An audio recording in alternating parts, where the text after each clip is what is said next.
Hoy vamos a estar viendo cómo llegar a hacer una estimación del peligro de avalanchas.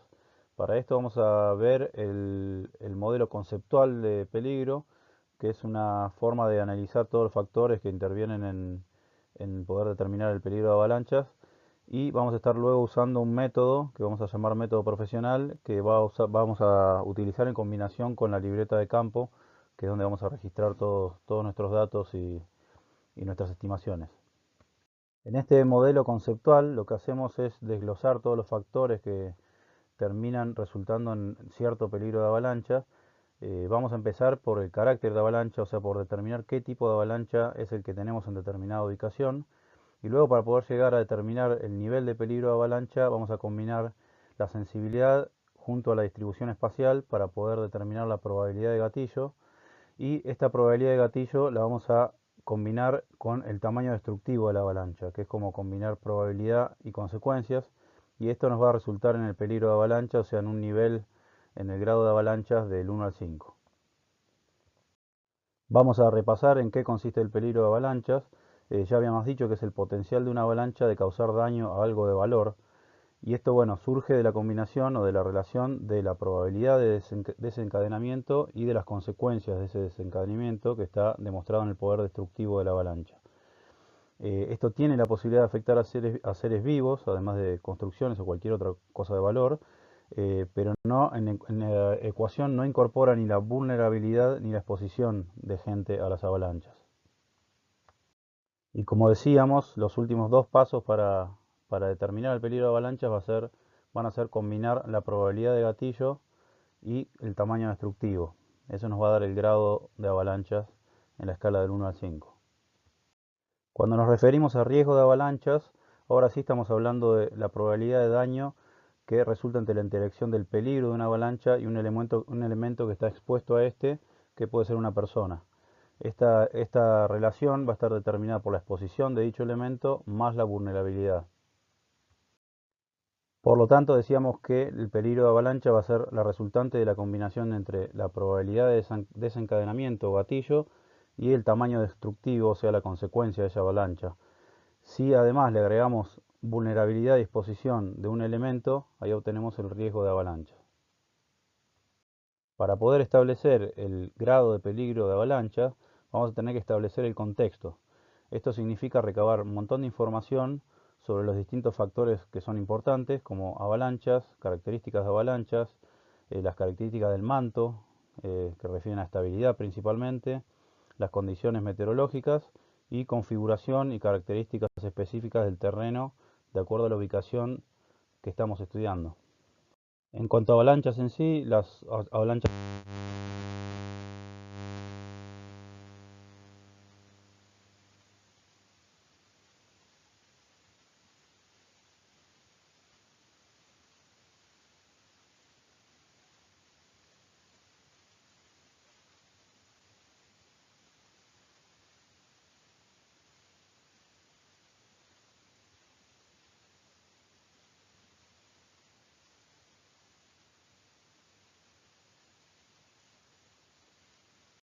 con respecto al manto, nuestra mayor preocupación va a ser estabilidad, en realidad inestabilidad es lo que nosotros estamos buscando, y como ya vimos en el capítulo de manto, vamos a estar tratando de hacer todas las pruebas y observaciones que nos determinen cierto grado de estabilidad o presencia de inestabilidad, y todo esto tiene que ver con determinar la estructura, la energía y la fortaleza del manto.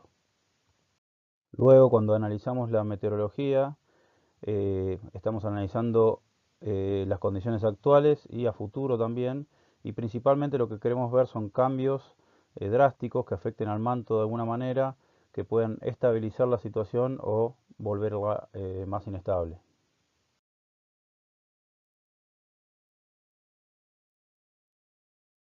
Cuando llegamos a la conclusión de determinar el carácter de avalancha o tipo de avalancha del cual nosotros estamos estimando el peligro, nos va a resultar en los tipos de avalancha que ya estudiamos, que tienen un tratamiento distinto en cuanto a gestión de riesgo, como ya vamos a ver más adelante.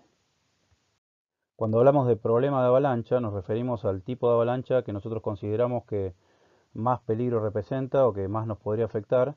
Este puede ser un tipo de avalancha en particular, como puede ser 2 o 3, y a la misma vez podemos tener un tipo de avalancha o un carácter de avalancha predominante o principal, que es nuestra preocupación principal, y tipos de avalancha secundarios que también vamos a tener en cuenta. Con respecto a estos tipos de avalancha, tenemos que para cada uno determinar la ubicación, o sea, dónde nosotros estimamos que nos vamos a encontrar con ese problema. Esta ubicación la vamos a describir de acuerdo a sus factores predominantes de orientación, de altura y de configuración. Siguiendo la lógica del modelo conceptual, una vez determinado el carácter de avalancha y la ubicación de este tipo de avalancha, nos toca analizar la sensibilidad, o sea, cuánta reacción a ser gatillada tiene este problema de avalancha en sí. Esto lo vamos a hacer haciendo observaciones, principalmente observaciones de ocurrencias naturales, o sea, de avalanchas naturales, como de la facilidad, un poco más difícil de apreciar, de una avalancha desencadenarse por personas. De esta manera vamos a tener un grado de sensibilidad que va desde no reactivo, luego resistente, frágil a muy frágil. Y este grado de sensibilidad encontrada la vamos a combinar con la distribución espacial de este tipo de avalancha y de esa manera vamos a determinar la probabilidad de avalancha. Cuando hablamos de distribución espacial nos estamos refiriendo a con qué cantidad se presentan los tipos de avalancha que estamos estudiando en el terreno. Si hay solamente en pocos lugares, o sea, se considera una distribución aislada.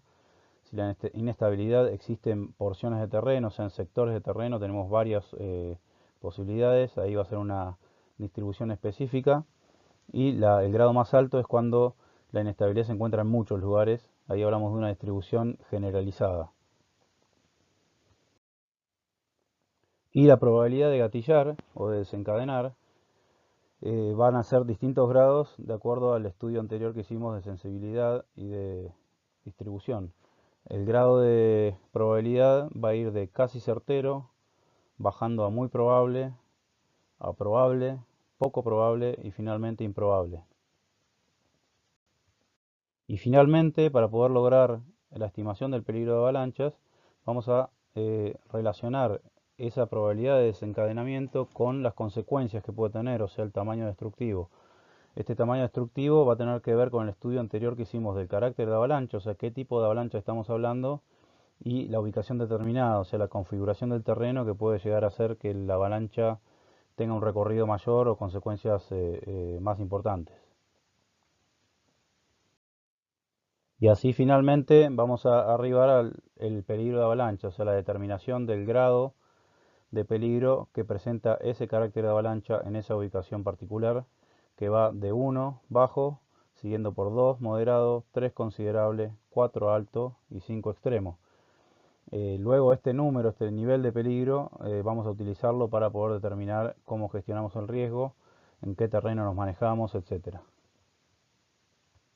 También vamos a estar analizando el grado de confianza o confiabilidad, que se refiere a la seguridad que tenemos nosotros como pronosticadores con respecto a la estimación que hacemos del grado de peligro. Esto lo vamos a categorizar entre alto, medio y bajo, y va a ser una resultante de la información que tengamos. Si es poca y de mala calidad, si el evento es algo excepcional que nos produce mucha incertidumbre, y principalmente nuestra experiencia y nuestra aptitud como pronosticadores. Para ordenar y estandarizar todo este análisis, para llegar al peligro de avalanchas, es que vamos a usar lo que denominamos el método profesional de evaluación de peligro, el cual vamos a combinar con la libreta de campo, que es donde vamos a hacer todos nuestros registros de datos. Por supuesto, este método tiene como objetivo poder hacer una estimación apropiada de este peligro, como también poder hacer un buen registro. Este registro nos ayuda mucho a futuro a poder estimar la estabilidad y también tener registrado nuestros análisis, nuestro estudio del peligro de avalancha en caso de accidente representa una excelente prueba de práctica, de buena práctica profesional. En el método profesional vamos a centrarnos en 4 partes que van de alguna manera en orden cronológico y también tienen una relación con la escala, sea regional, zonal o local. El primer punto va a ser definir el peligro de avalanchas, o sea, el grado de avalanchas del 1 al 5. Luego el segundo punto es la parte de la planificación, todavía también a nivel regional, donde de acuerdo al peligro de avalanchas nos vamos a diseñar todo nuestro plan de salida. El tercer punto es ya en el terreno, en una situación zonal y local, donde vamos a observar, reajustar y gestionar de acuerdo a lo planificado. Y el último punto, ya de vuelta a casa, es el de reevaluar, o sea, el de hacer un auto-feedback de todo lo que pasó durante el día, de los nuevas piezas de información que tenemos para poder ajustar ese peligro de avalanchas original del punto 1 y hacer una estimación más acertada o con un grado de confiabilidad más alto. Yendo al detalle de las partes de este método, cuando hablamos de la primera parte que se refiere a definir el peligro de avalanchas, la información para poder llegar a este grado de avalanchas la podemos obtener de tres distintas fuentes o tres distintas opciones. Sería la A, el boletín oficial; B, información personal; y C, un método que vamos a llamar peligro por defecto. Cuando tenemos la suerte de estar en un lugar que tenemos acceso a un boletín oficial, lo que no ocurre en nuestro país, pero puede ser en Europa, en Estados Unidos, en Canadá, eh, es una fuente de confiabilidad alta, por lo que podemos utilizar toda esa información que nos brinda directamente para establecer el peligro de avalanchas que nosotros estamos tratando de definir, por lo que todos esos datos del boletín los vamos a volcar en la libreta, todos los datos que podamos obtener por lo menos, y también podemos deducir o estimar algunos de acuerdo a la información del boletín combinada con la ubicación del lugar donde nosotros estamos tratando de organizar nuestra salida. La situación quizá más común para nosotros o más normal es que tengamos que definir el peligro de avalanchas de acuerdo a información personal, que es la segunda opción. Esta información personal se refiere a observaciones que hemos hecho nosotros, más la información que nos han compartido colegas o de fuentes públicas, como puede ser páginas en internet o aplicaciones o boletines no oficiales. Cuando nosotros integremos toda esta información, vamos a poder hacer una estimación del peligro de avalancha que va a tener un grado de confiabilidad distinto, de acuerdo a lo que hablamos antes, que mucho se va a basar en la confirmación, la calidad de la información, la confirmación que tenemos de esos datos y también la confianza que tenemos en nuestra aptitud como pronosticadores. Otro punto muy importante es tratar de siempre determinar qué información nos está faltando, no solamente qué información tenemos, sino qué información importante nos falta para poder levantar ese grado de confiabilidad. En el tercer caso, cuando nosotros no tenemos mucha información o esta información es de baja confiabilidad o también nosotros no nos sentimos muy seguros todavía haciendo una estimación del peligro, vamos a usar un método que se llama peligro por defecto, en el cual nosotros asignamos directamente un nivel considerable y después lo vamos a ir ajustando en la escala zonal y escala local, o sea, cuando ya estemos en la montaña y tengamos más piezas de información. En el método de peligro por defecto, como decíamos, vamos a arrancar de un nivel considerable, nivel 3 de peligro de avalancha, y luego a una escala zonal y local vamos a prestar atención a los signos de carga crítica de nieve o calentamiento crítico. Si hay presencia de estos signos, vamos a pasar directamente a un nivel alto. Si no hay presencia de estos signos, vamos a pasar a una etapa 2, donde vamos a hacer otro análisis. Vamos a tratar de observar si hay ausencia de carga reciente, ausencia de avalanchas de placa y ausencia de avalanchas persistentes. Si hay ausencia, o sea, no existen ninguna de estas tres características, vamos a bajar a un nivel moderado.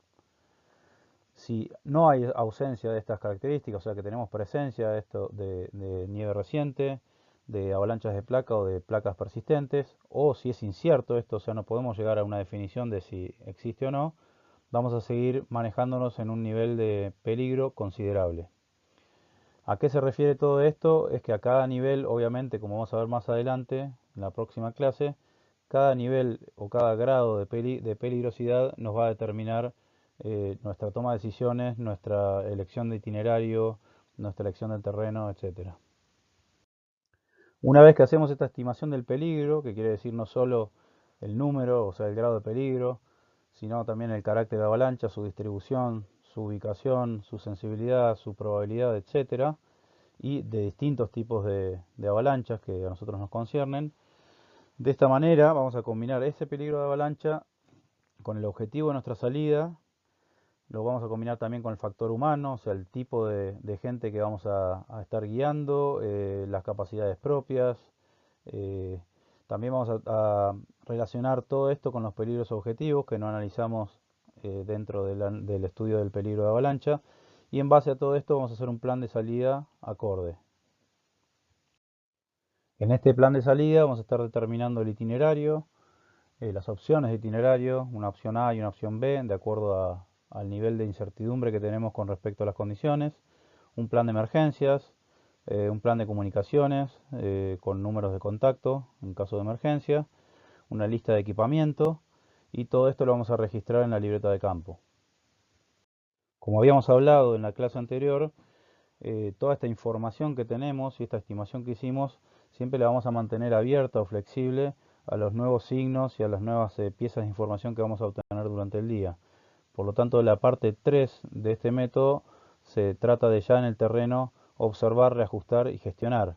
Observar me refiero a principalmente los signos de inestabilidad, como luces rojas, y después toda la recabación de información que vamos a hacer durante el día, como pruebas activas o pruebas de pozo, y también quizá algún análisis de perfil, de estructura o pruebas específicas de estabilidad. Cuando tengamos toda esa información nueva durante el día, vamos a ir reevaluando nuestras estimaciones. También podemos reevaluar nuestro peligro por defecto, de acuerdo a qué opción hayamos usado para arribar al peligro de avalanchas. Y de esa manera vamos a reajustar el plan de acuerdo a la nueva información, a la nueva estimación que hacemos. Y vamos a cambiar lo que haya que cambiar en cuanto a nuestra gestión para que tenga sentido con estas nuevas conclusiones. Todos estos cambios también los vamos a registrar en la libreta de campo. Al final del día, ya terminada nuestra salida, vamos a hacer una reevaluación, que es la parte 4 de este método, donde vamos a tratar de capitalizar toda esa información obtenida durante el día. Eh, Vamos a autoevaluarnos, o sea, vamos a tratar de ver si nuestro itinerario fue acorde a nuestra estimación y a la nueva información que se fue presentando. Vamos a tratar de analizar cuándo estuvimos expuestos a mayor riesgo, tanto nosotros como guías como nuestros clientes, y vamos a tratar de imaginarnos qué podríamos haber hecho mejor o qué podríamos haber hecho de otra manera. También vamos a tratar de usar toda esta información para reajustar la estimación del peligro de avalanchas que hicimos durante la mañana o la noche anterior, y seguramente ajustar nuestro grado de confiabilidad que debería ser un poco más alto. Hasta acá un pantallazo general, primero del método conceptual de peligro, que nos brinda todas las bases de análisis de los factores que nos llevan a hacer una estimación del peligro de avalanchas. Luego presentamos el método profesional, que es el sistema que vamos a estar utilizando nosotros, junto a la libreta de campo, donde vamos a plasmar todos nuestros registros y datos. Y todo este sistema va a requerir una buena profundización que vamos a lograr a futuro con nuestras prácticas en terreno.